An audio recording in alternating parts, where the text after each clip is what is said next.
bienvenidos de nuevo a este programa que en IFM Noticias hemos llamado Conexiones, donde conversamos con personajes que definitivamente son de relevancia para el país, que están decididos a transformarlo y que sin duda sus historias pues son de inspiración de alguna manera para todos nosotros y pues nos llevan en algunos casos a recordar el pasado para poder vivir el presente, aprender de él y proyectarnos a ese futuro, a esa Colombia que soñamos. Hoy en IFM Noticias nos acompaña un invitado muy especial que hoy tiene mucho que decir y que por supuesto ustedes desde sus casas van a volver unos años atrás, van a recordar momentos dolorosos que sin duda no queremos repetir. Él es el general en retiro Luis Mendieta. Bienvenido a IFM Noticias, mi general. Qué placer tenerlo con nosotros. Muy buenos días, muy amable por la invitación. Expresarle un saludo muy especial a todos los integrantes aquí del equipo y por supuesto a nuestros amables seguidores en las redes, televidentes y escuchas. Un saludo muy especial. Muchas gracias por escucharme. Mi general, conversábamos ahora tras bambalinas que estamos en un momento que para usted sin duda pues lo lleva a recordar unos momentos dolorosos de su vida, más de 11 años en cautiverio del 98 al 2010, una época que por supuesto vamos a conversar en detalle a lo largo de esta conversación, pero recientemente ese fallo de la JEP le despertó a usted pues muchos sentimientos y emociones encontradas. Hablemos un poco de lo que representa este fallo para usted, general. Diría que en el momento de la lectura de la sentencia el impacto es fuerte, un choque, porque la esperanza era otra. En el caso personal estuve participando en las audiencias preparatorias con muchas más víctimas, especialmente de secuestro y de desaparición forzada. Y allí el sentimiento, ¿cuál era en esas intervenciones? Que fueran expulsados los integrantes del secretariado de este sistema y que se sometieran a juicio donde las penas van a ser hasta 20 años. ¿Y con cuáles consideraciones? Porque todas las víctimas considerábamos que la FARC no han contribuido con lo que se pactó en el Acuerdo de La Habana. En primer lugar, la verdad. No han confesado esa verdad de muchas crímenes que cometieron a nivel individual. Lo están haciendo como grupo, es decir, como FARC, como sigla FARC, más no esa responsabilidad que cada uno tiene en manifestar qué clase y cuáles delitos cometió. En segundo lugar, allí, por ejemplo, las víctimas que no les han entregado los restos de sus seres queridos, están exigiendo esa verdad, que durante 8 años han pasado con la JEP y hasta el momento no les han dado la más mínima información. Otras personas que querían que puedan regresar a sus tierras de origen donde fueron desplazados, desalojados, les quitaron su ganado, sus propiedades y que con el proceso de paz, pues obviamente ellos se desmovilizaron, pero allí quedaron sus familiares, de los integrantes de la FARC, seguramente sus testaferros, pero también quedaron sus amigos, sus simpatizantes, y que hoy en día son los integrantes de esas FARC, que hoy en día le llaman las disidencias. Es decir, que siguen con el control territorial y los desplazados y víctimas en otro lugar. Eso era lo que estaban pidiendo ahí. Por esa razón, y que como no han confesado la verdad, y aparte de eso no entregaron los bienes, no manifestaron quiénes son sus testaferros, sus inversiones en el exterior, en empresas legales que hay en Colombia que están en manos de testaferros, no lo hicieron. Y con base en esas dos consideraciones, que no dijeron la verdad, y aparte de eso no entregaron bienes para reparar, pues no hay justicia y por eso se solicitaba que se excluyeran del sistema porque no se cumplieron estos requisitos. Así es, preocupa e incluso pues frustra y duele un poco que estas sanciones que se espera que el día de hoy pues se lean y se tenga un poco más de claridad fueron creados y diseñados por los mismos ex-FARC y además usted también nos decía recientemente y lo escuchábamos que algunos de ellos pues van a terminar pagando muy poco, incluso pues algunos meses porque dicen ellos que ya han venido cumpliendo y pagando entre comillas estas sanciones y pues resulta algo incoherente eso. ¿Qué piensa usted al respecto? Por supuesto, porque los mismos integrantes de la FARC, y si observamos declaraciones de alias Timochenko, él allí manifestaba que esa jurisdicción fue creada y diseñada por ellos mismos, es decir, que el juez natural de la JEP, de las FARC, es la JEP. Y Así por es. esa razón, haciendo aquí un paréntesis, no hay razón para que la JEP en este momento procese a los integrantes de la fuerza pública, porque fue diseñada únicamente para este sistema de la FARC. La fuerza pública debería seguir siendo procesada por la justicia penal militar. Ahora, en segundo lugar, en esas audiencias preparatorias, el grueso de las víctimas solicitaba era otras cosas, pero allí se impuso por los mismos integrantes de la FARC lo que han llamado sanciones propias, que no podemos hablar de sentencias ni de penas porque eso no está ocurriendo. La gran diferencia entre pena, sentencia y sanción propia es algo que ellos mismos diseñaron. Por eso se inventaron que iban a pagar esa parte propia en desminado humanitario, por supuesto. Unidad de Búsqueda de Desaparecidos, memoria y aparte de eso medio ambiente, donde ellos se sentían cómodos y tengo entendido, porque así lo expusieron, que ellos ya están pagando penas. Es decir, que ya están computando tiempo, perdón, no penas, sino de esa sanción propia. Ya están computando parte de tiempo. Así es que en cualquier momento, pues, tienen derecho a los abogados a interponer los recursos y que ya pasaron 8 años de la JEP, que se investigó, que si no hubo la sanción en su momento, pues no es culpa de ellos y que por lo tanto ya han respondido ante la sociedad y que deben recobrar plenamente sus derechos. Imagínense, o sea, decían que como ya venían 8 años cumpliendo, algunos van a tener que pagar únicamente 10 meses o 11 meses más y listo, quedarían ya como si nada hubiera ocurrido y se nos olvida, digamos, todo esto que cometieron. Mi general, regresemos un poco adelante. Aparte de eso, en esas audiencias lo que me impresionó es que en las últimas el gobierno nacional allí designó delegados de los ministerios y de los diferentes departamentos administrativos y que en cada una de esas exposiciones de cada uno de sus funcionarios, allí lo que hicieron fue ofrecer presupuesto y una cantidad de ventajas y beneficios a los integrantes de la FARC. Es decir, que la institucionalidad se puso a la orden de los victimarios, de estos terroristas, de estos criminales, para que ellos puedan pagar esas sanciones propias. Es decir, que con los impuestos de los colombianos les vamos a financiar para que ellos estén cómodamente pagando esas sentencias o esas sanciones propias y que, en mi opinión, lo que van a hacer es un ejercicio burocrático en buenas posiciones y seguramente ejecutando proyectos o designando contratos en los cuales ellos, pues, obviamente estarán interesados. Y mientras tanto, el presidente Petro, puntos suspensivos, muy bien, gracias, porque pues... Pero cuando fueron todo este aparato estatal allá a la audiencia, pienso que eso es orden y decisión del presidente para que los integrantes de la FARC pues tengan muchos más beneficios de los que obtuvieron en el proceso de paz del presidente Santos y que también en el tiempo del presidente Pastrana pues los obtuvieron durante 3 años y medio y por eso las FARC crecieron en su número y en acciones delictivas en ese entonces. Mi general, devolverse al año 1998 resulta ubicarse en un mundo completamente diferente en el que estamos habitando el día de hoy.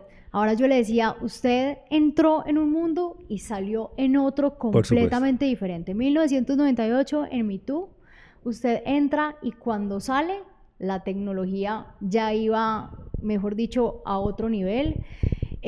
Cuéntenos un poco qué recuerda usted de ese momento, o mejor dicho, ¿cómo hace usted ese comparativo desde 1998 en MeToo, que lo secuestran, al 2010 en que usted pues es liberado, rescatado, mejor dicho?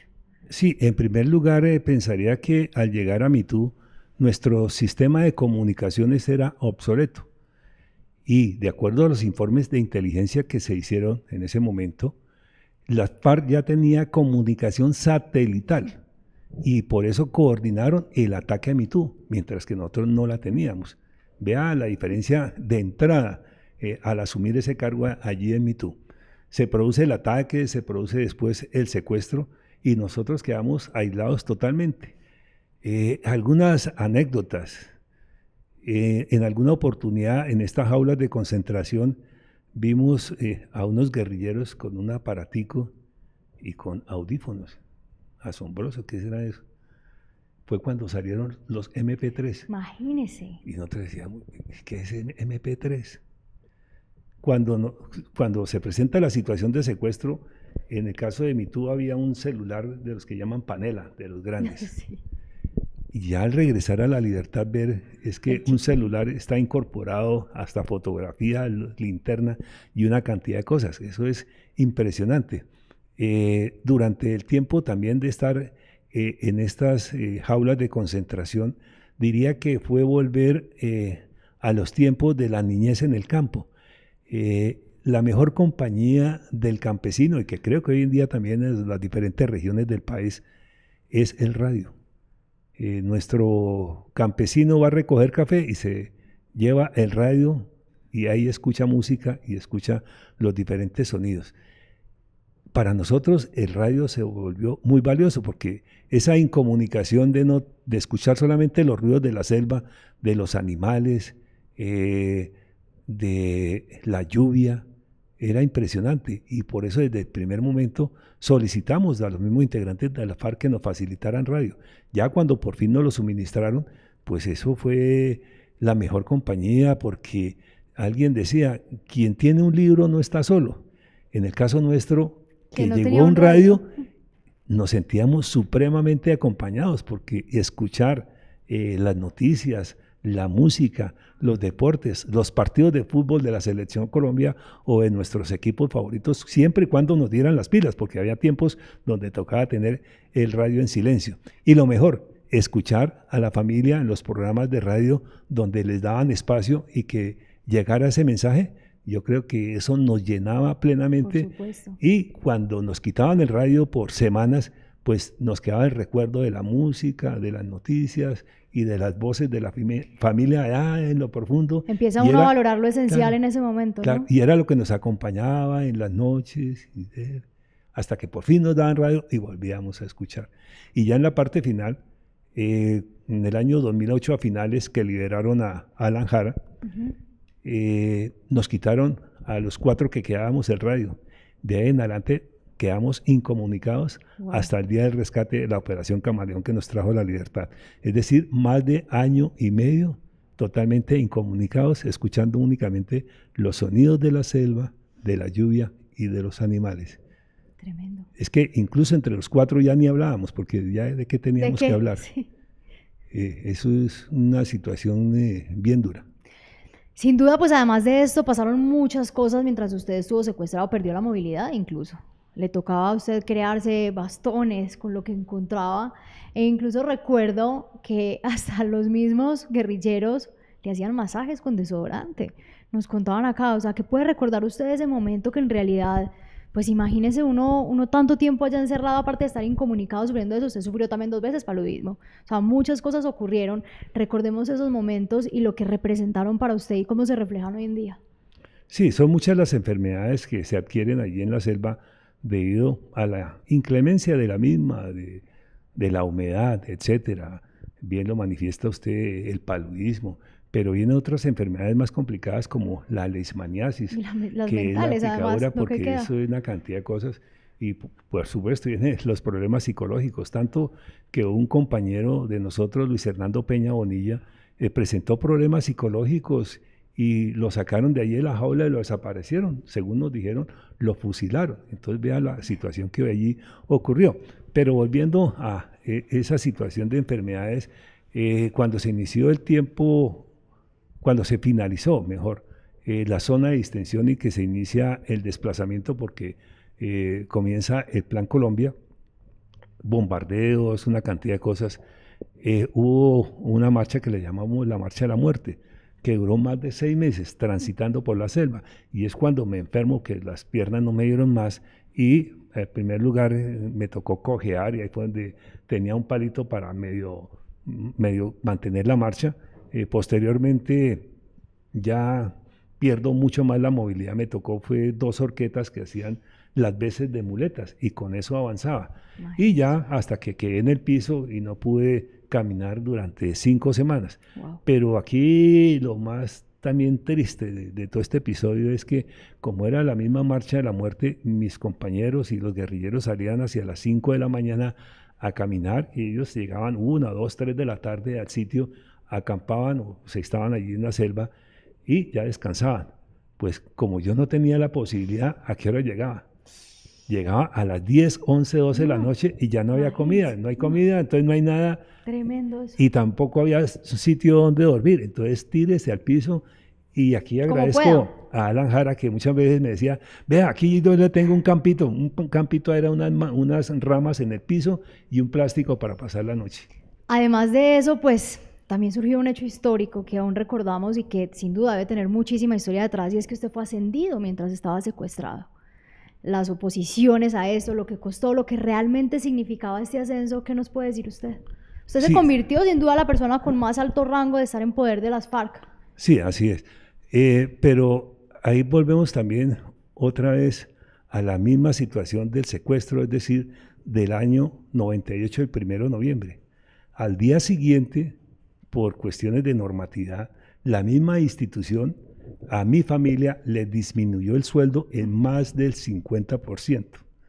Por lo tanto, ellos comenzaron a pasar necesidades que no fueron suplidas adecuadamente y el viacrucis de ellos fue enorme. Pasan los años y el hijo mío ya termina su bachillerato e ingresa a estudiar medicina, pero le toca dejar la carrera por la falta de los recursos. Y como él nota que se están violando los derechos de ellos y del secuestrado, entonces inicia a estudiar Derecho.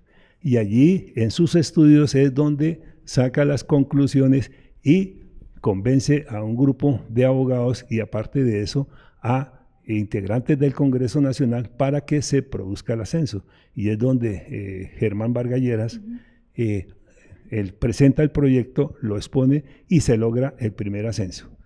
Como ya han pasado muchos años, porque ya estamos hablando del 2007, ya tenía derecho al ascenso a brigadier general y mayor general.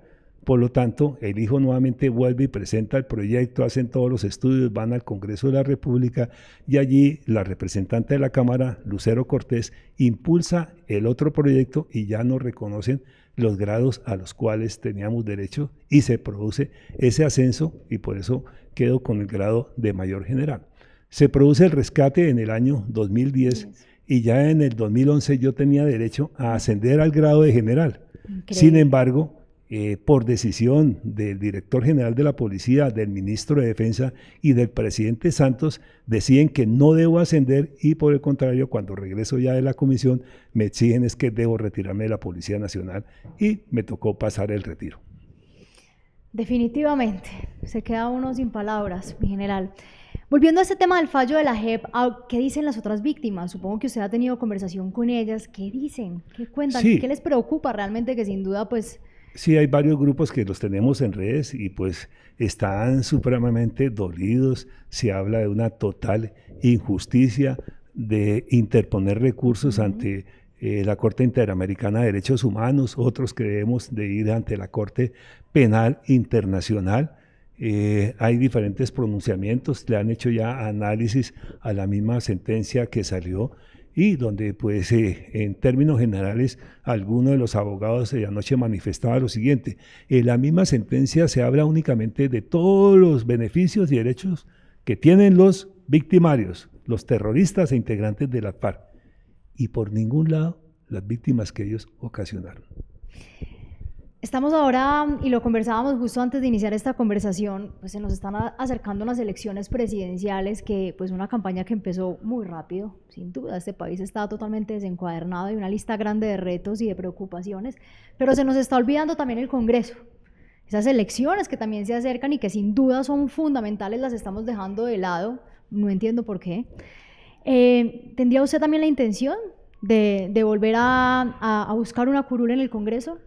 Cuando se inició el proceso de paz del presidente Santos, observamos que las víctimas íbamos a ser totalmente excluidas y desde ese tiempo con Ervin Hoyos Medina, que en paz descanse, hicimos presencia en el Congreso para que las víctimas tuvieran derecho a esas 10 curules, así como les iban a dar a los integrantes de las FARC.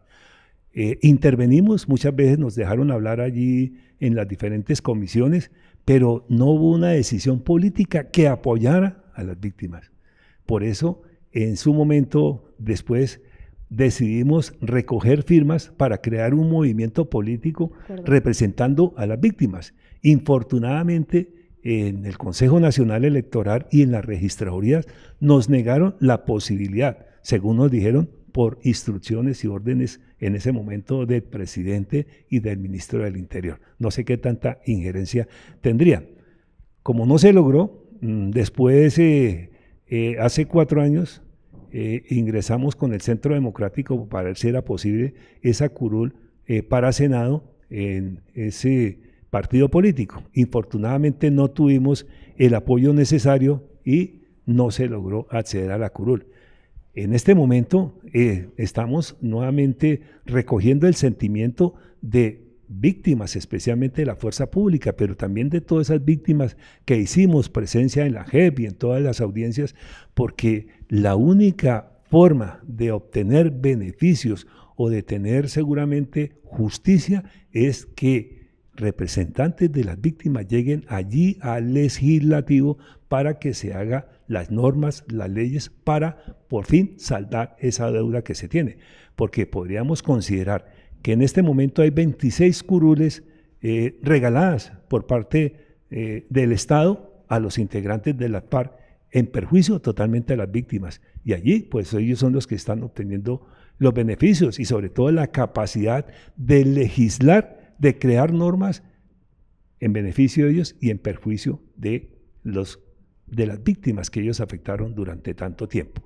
Es por ese motivo que estoy aspirando en este momento a ser precandidato si algún movimiento político me da el aval para poder desarrollar temas que ya le he mencionado, en este caso de víctimas de la fuerza pública, de la población civil, de todos esos hechos victimizantes que ocurrieron y que infortunadamente hasta el momento no hay una representación. Pero por supuesto hay otros muchos temas, porque en este momento ¿qué vemos? Que el país está totalmente descuadernado, está con un problema de inseguridad impresionante, la falta de presupuesto para la fuerza pública ejecutar sus operaciones, pero también vienen los otros problemas, por ejemplo el de salud, el de la misma educación, la parte pensional. Hoy en día, y lo hablamos, los jóvenes, es que yo tengo hijos, y los hijos que me dicen, papá, nosotros no vamos a tener derecho a una pensión. ¿Cómo le parece? Y entonces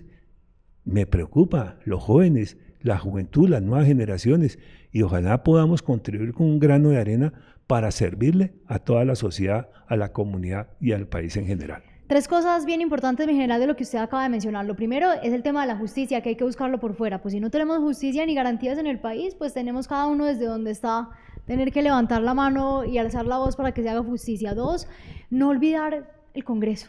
No olvidar el Congreso. Sabemos que sin duda las elecciones presidenciales pues nos estamos jugando más que un nombre en la Casa de Nariño en el 2026, pero el Congreso es de alta relevancia, no podemos olvidar a estas personas que van a llegar ahí al Congreso en un momento también bastante decisivo. Los jóvenes, usted lo mencionaba y lo conversábamos también antes de iniciar esta entrevista, preocupa que hoy en día, justamente volviendo al tema de los precandidatos presidenciales, no esté muy claro en sus planes de gobierno qué van a hacer con ellos. Ellos no son el futuro, son el presente. Hay que traerlos al centro de las decisiones, así que yo también lo invito a que usted también ahora en este proceso hacia el camino hacia el Congreso también hable sobre esto. En caso de usted llegar al Congreso, y ya le doy la palabra, me disculpa, ¿cómo reivindicaría usted el tema de las víctimas? Primero hablaría de los jóvenes. Participando en diferentes universidades donde me invitaron, y que los jóvenes pues con muchas preguntas, mucha incertidumbre, muchas inquietudes, y de entrada, ¿qué les decía? Es que una persona como el suscrito de tantos años, y que no podamos entregarle un país en paz a los jóvenes, pienso que nuestra generación, y aquí tomo la vocería por ellos, debemos pedirles perdón a los jóvenes por no entregarles un país en paz. Les estamos fallando. Claro, y por eso yo les pido perdón, porque no lo logramos durante tantos años. Esa es la idea central y que ojalá los jóvenes también tomen banderas y sean muy activos.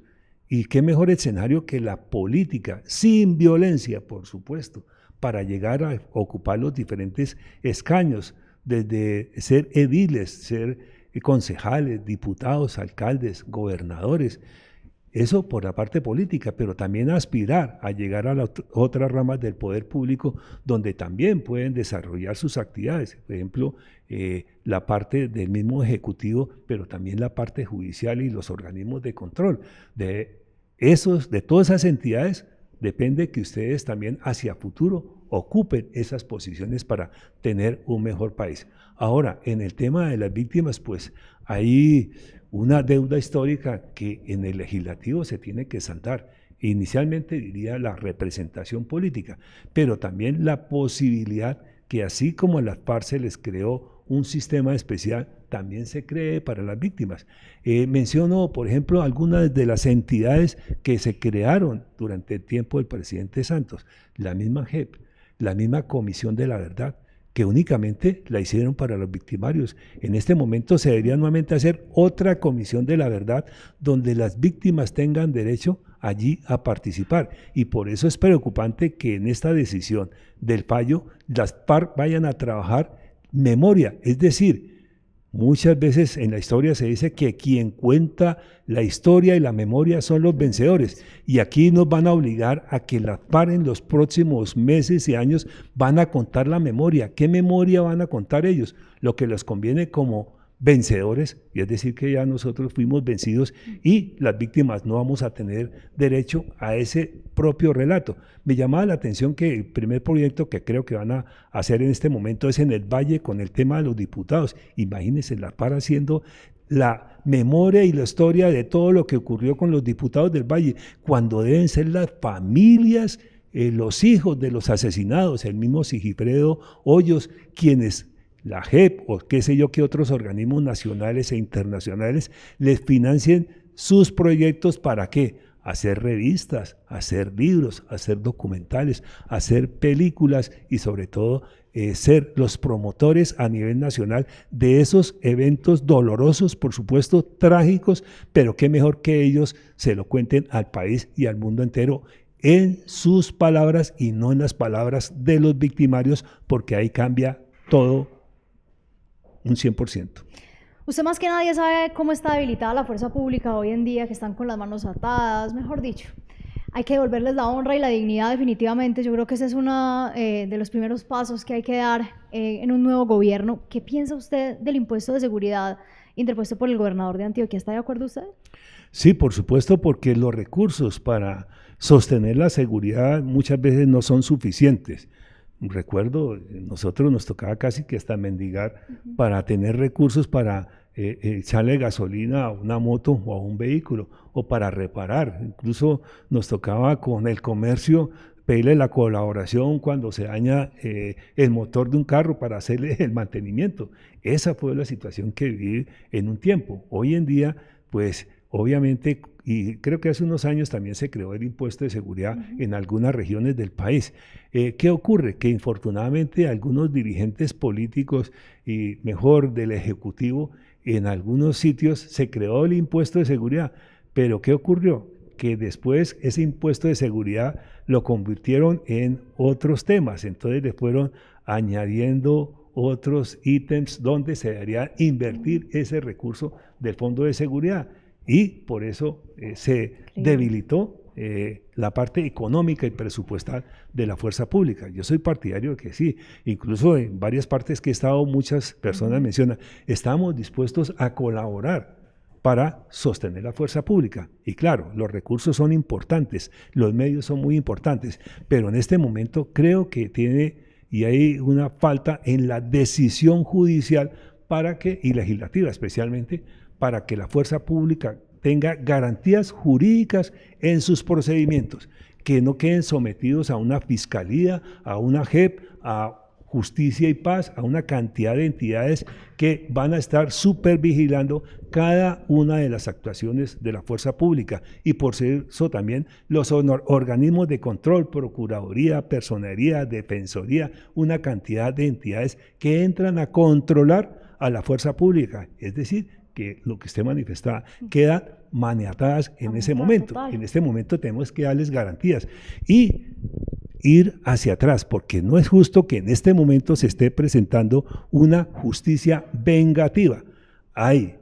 Conozco personas que en este momento están detenidas de la fuerza pública por procedimientos que realizaron contra el M-19 hace 40 años. Imagínese. Entonces, al asumir un integrante del M-19 de la presidencia y tener una fiscal seguramente de su línea, ¿qué ocurre? Que están removiendo todos esos procesos y la gente que puso el pecho, los integrantes de la fuerza pública que defendieron la sociedad hace 40 años, hoy están siendo detenidos por acciones que ejecutaron contra el M-19.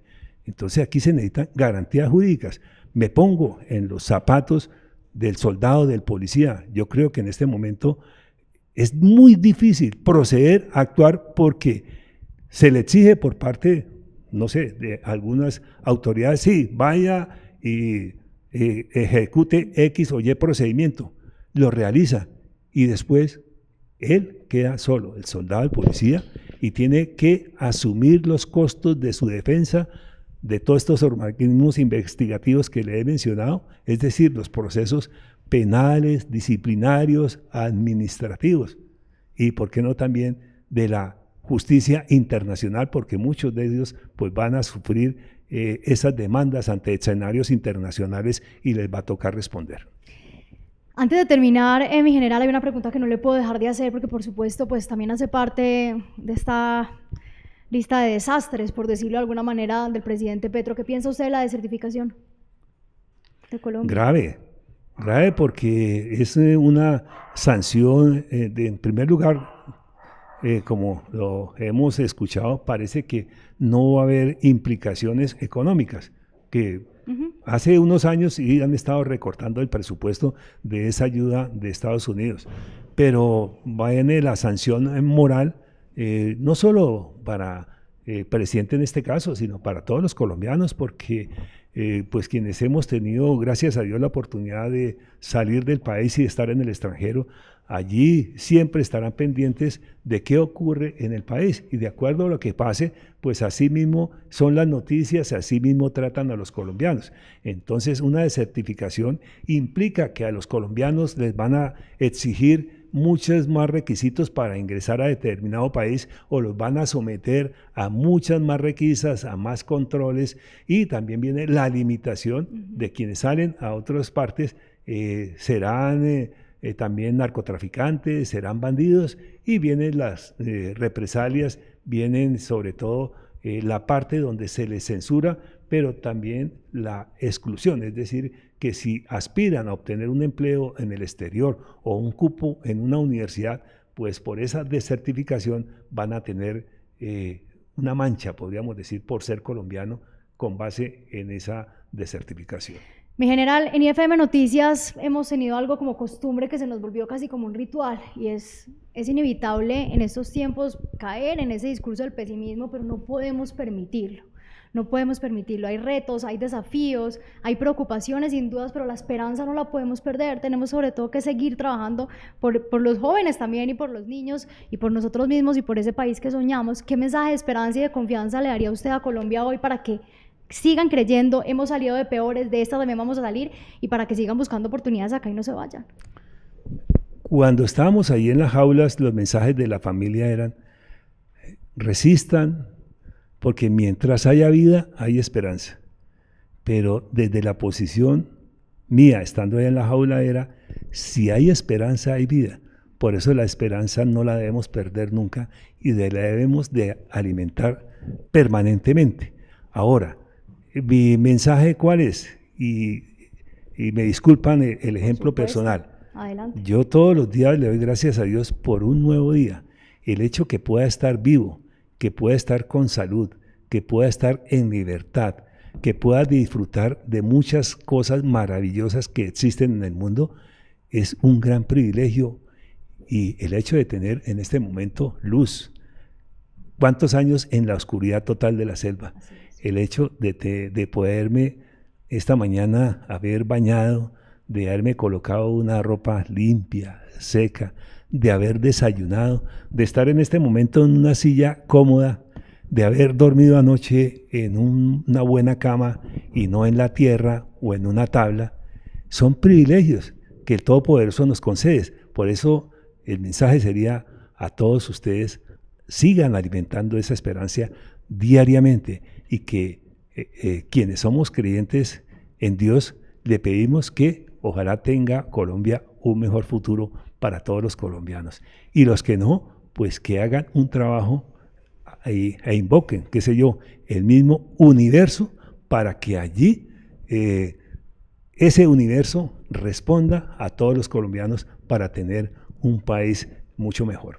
Gran mensaje, mi general. Muchísimas gracias por venir a IFM Noticias. Acá siempre las puertas estarán abiertas. Ya lo invitaremos también a que venga a nuestro programa de candidatos en IFM Noticias, donde no solo conversamos con precandidatos presidenciales, también al Congreso.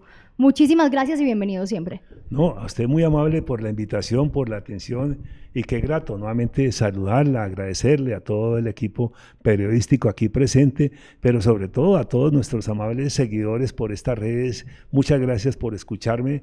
Que Dios los bendiga a todos y sigamos disfrutando de la vida, de la libertad, de la salud. Y con ustedes nos encontraremos de nuevo en otro Conexiones en IFM Noticias. Gracias por estar. Recuerde seguirnos en www.ifmnoticias.com y en nuestras redes sociales. Hasta luego.